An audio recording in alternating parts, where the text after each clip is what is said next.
Hello students, welcome back to Gopal study circle. I hope કે તમે બધા મજામાં જ હશો. સો વિદ્યાર્થી મિત્રો, આજે આપણે આ વિડીયોમાં સ્ટડી કરવાના છે ધોરણ 9 અને વિષય છે આપણું ગણિત. અને જેમાં સ્વાધ્યાય 11.2માં પ્રશ્ન નંબર 2 આપેલ વ્યાસ પરથી ગોળાની વક્ર સપાટીનું ક્ષેત્રફળ શોધો.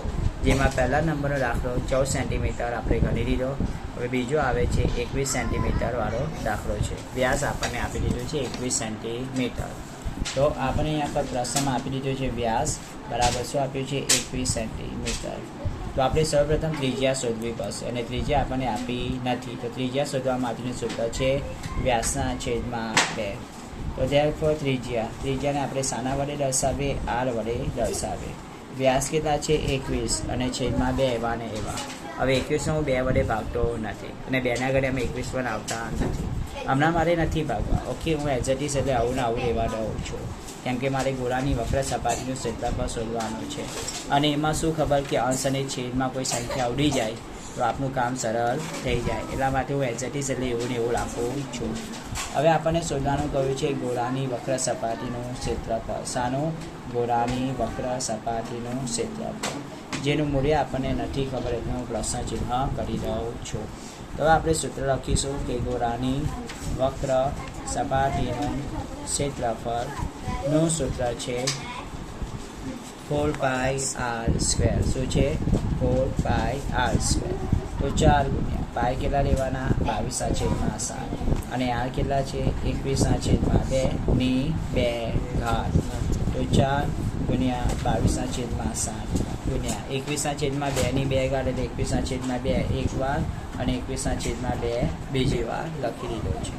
હવે દેખો 2 છેદમાં છે ને અંશમાં 4 છે તો ભાગ ચાલશે. હા, 2 2 4. અંશમાં 22 અને છેદમાં 2 છે તો 11 2 22 બરાબર. તો 2 ગુણ્યા 11 22. છેદમાં 7 છે ને અંશમાં 21 છે તો 7 તારી 21. સો હવે છેદમાં કંઈ વધ્યું? ના, નથી વધ્યું. તો અંશમાં શું વધ્યું? 2 ગુણ્યા 11 ગુણ્યા 3 ગુણ્યા 21. દેખો 11 2 22 ગુણ્યા 3 અને ગુણ્યા 21 એવા ને એવા. 22 તારી 66 અને એને કોની સાથે ગુણવાનું? પછી 21 સાથે. અહીંયા સાઈડ પર ગુણાકાર કરું છું, જુઓ તમે. 66 ગુણ્યા 21. 2 સંખ્યા 1 જુઓ. 2 ચંગ 12 2 વળી પડી 2 ચંગ 12 અને 1 13 વત્તા 1 ચંગ 6 1 ચંગ 6 6 0 6 6 ને 2 8 અને 3 એવા ને એવા ને 1 એવા ને એવા. તો શું આવ્યું? 1386.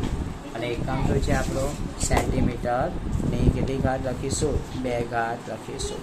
તો આપણને આ શું મળ્યું? 1386 સેન્ટીમીટર સ્ક્વેર.